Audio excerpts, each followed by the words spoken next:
Bom dia, boa tarde, boa noite, meus irmãos. Aqui é Alisson Tonassi, mais uma vez, para a gente falar aqui sobre Umbanda, espiritualidade e espiritismo. Eu tenho falado direto sobre como correlacionar o espiritismo com a própria Umbanda e como o espiritismo vê algumas questões de espiritualidade. E aí eu fiquei me perguntando, como é que o espírita trata do seu ori? Na verdade, meus irmãos, o espírita não sabe nem o que é ori. Ori é a palavra. Mas o que é o ori para o espírita? O espírita acredita que o ori, ou seja, que existe uma potencial, um órgão potencial de espiritualidade no organismo. Que órgão é esse? A glândula pineal. A glândula pineal é, para o espírita, o órgão da espiritualidade. É ele que produz determinadas substâncias que vão estar ligadas às vibrações espirituais. E é por ela que todo o teu espírito se manifesta em relação às questões espirituais. E como o espírita cuida dessa glândula? Primeiramente, o espírita médium, ele vai tratar dessa glândula mantendo aquilo que a gente já falou, um desenvolvimento moral, preceitos de mediunidade, que a gente já falou.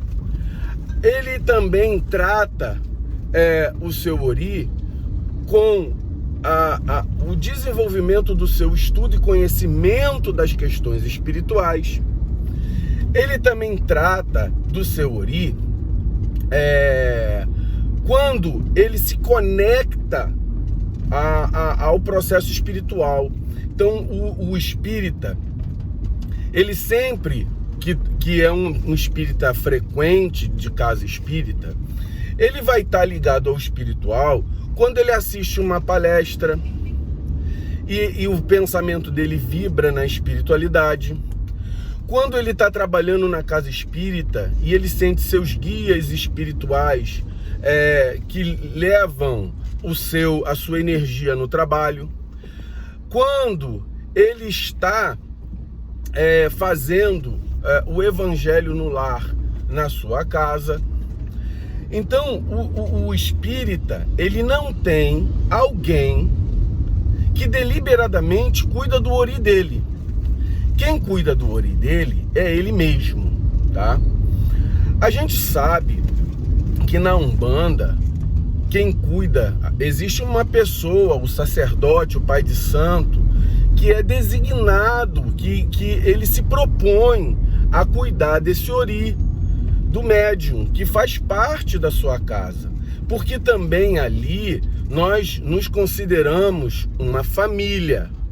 E toda a família, ela vai estar ligada ao chefe da casa, como é uma casa hierárquica, ao chefe da casa e aos seus irmãos de corrente. Por quê? Porque através desse ori, cada um com a vibração do seu orixá, para o espírita não existe orixá. Para o espírita existe um Deus. Se dentro desse mesmo Deus existem subdivisões que são essenciais e manifestam características diferentes desse mesmo Deus, o espírita ele não cultua isso, mas ele cultua Deus, manifestando toda a potencialidade para o trabalho, para o progresso, para a evolução espiritual, tá? Então,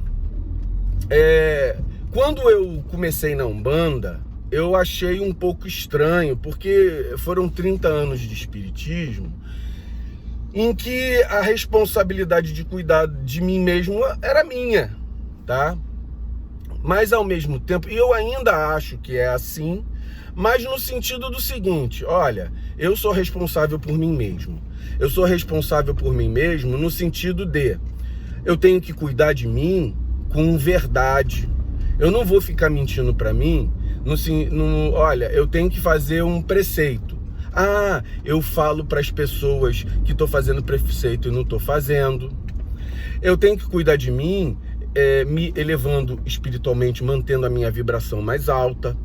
Eu tenho que cuidar de mim na questão da alimentação, daquilo que a gente mantém o corpo, o templo sagrado de Deus que Ele nos deu, no sentido de, olha, o templo interior, tanto fisicamente quanto espiritualmente.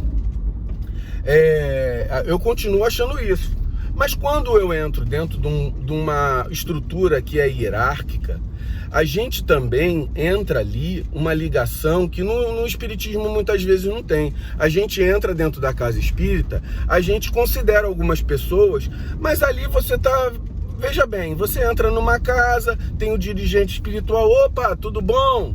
Ô fulano, ô meu irmão, tudo bem? Algumas pessoas você tem mais afinidade, outras pessoas você não tem tanta afinidade, e aí a gente vai lidando com as questões ali, meio que mais pelo trabalho em si, não pelas pessoas.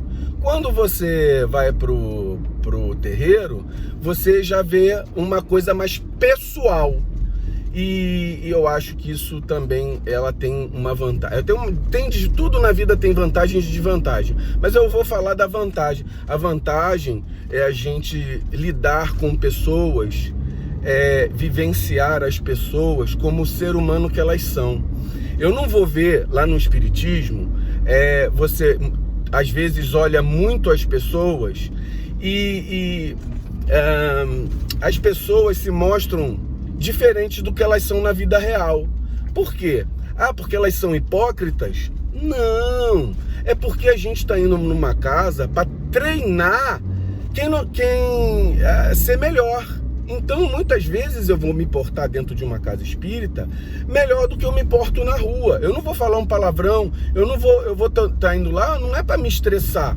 Então, e na rua a gente se estressa, a gente fala palavrão, a gente pensa coisas ruins, mas quando você lida com o ser que vai lá, a gente lida de maneira impessoal. E dentro de um terreiro, a gente lida com as pessoas de maneira pessoal. Na hora que você pega a tua mãe de santo, teu pai de santo e beija na mão, com o respeito, por exemplo, eu beijo meu pai até hoje, mas com o respeito da criação que você teve, aquela criação de antigamente, que você beija o seu pai e pede bênção, pai. E eu faço isso com meu pai até hoje. Eu tenho 46 anos, meu pai 73, então eu faço isso com ele. E quando você faz isso com uma pessoa que você tira o nome de um componente familiar e você faz uma correlação com esse componente como se fosse da sua família e ele se torna da tua família, realmente é uma coisa que se torna pessoal. Você olha para sua mãe com carinho, olha o pai de santo e com carinho, e ele olha para você como filho, né? Deveria ser assim, é claro. Eu, graças a Deus, estou numa casa que é assim. Então, a gente pode entender que no espiritismo é uma coisa mais impessoal. Na Umbanda é uma coisa mais pessoal. O espírita não tem ninguém que desenvolva o ori dele, a não ser a ligação que ele tenha com a sua própria casa, com o seu próprio guia, tá? Então não é uma pessoa em si que desenvolve o espírita, mas a casa espírita que ele está. Então, por exemplo, o espírita pensa, olha só, a minha casa tem um dirigente espiritual, eu tô ligado a ele. Eu tô ligado aos meus guias que trabalham nessa casa. Eu tô ligado ao meu anjo de guarda que me vê no meu lar. Os espíritos familiares que me assistem. Os espíritos que estão trabalhando comigo no trabalho. Então, o espírita, ele olha o desenvolvimento do seu ori, ou seja, da sua mediunidade, da sua espiritualidade, para a espiritualidade para com ele, tá? Então, ele tem essa relação. Nós temos, além dessa relação, no terreiro, além dessa relação, a relação pessoal, parcial, individual, com seu pai de santo, com a sua mãe de santo e com seus irmãos de santo. Ali se forma uma família. E dentro de família tem briga, tem discussões, tem polêmicas. Tudo isso acontece dentro do terreiro. Mas isso é bom, meus irmãos. Nós não viemos na carne para ficar afastados um do outro. Nós temos que nos esbarrar. E esse esbarrar espiritual, ele faz com que nós desgastemos. A gente fala assim, olha, eu sou uma pedra bruta. Como é que se desbasta uma pedra e transforma ela numa pedra trabalhada, numa pedra lisa, trabalhada, pronta para a construção do universo? É quando a gente se esbarra, quando a gente olha para o outro e fala assim, não concordo com você, e aí tem aquele quebra-pau, depois a gente se abraça e depois fica tudo bem. Ô, meu irmão, poxa, que bom a gente estar aqui junto de novo e vamos para a próxima. Entendeu? Então, o ser humano, ele precisa ter essa inter-relação, que muito no espiritismo tem num nível mais social do que pessoal, tá? Então, essas são as diferenças do desenvolvimento do espírita para o desenvolvimento do terreiro, do umbandista. E nós temos um pai de santo, uma mãe de santo que cuida do nosso ori. E vou deixar falado aqui, mesmo que nós tenhamos uma pessoa que cuida do nosso ori, nós não temos que deixar a nossa parcela de responsabilidade de cuidar, porque ele cuida espiritualmente e nós cuidamos tanto espiritualmente quanto materialmente disso, tá? É muito importante que o umbandista tenha essa noção. Você pode cuidar e você deve cuidar do seu ori, tá? Agora, eu estou só fazendo uma correlação entre o espírita e o umbandista. Então é esse recado que a gente queria dar no dia de hoje, que os irmãos fiquem com axé, mais um pensamento, mais uma reflexão de Alisson Tonassi para a gente fazer no dia de hoje. Axé, meus irmãos!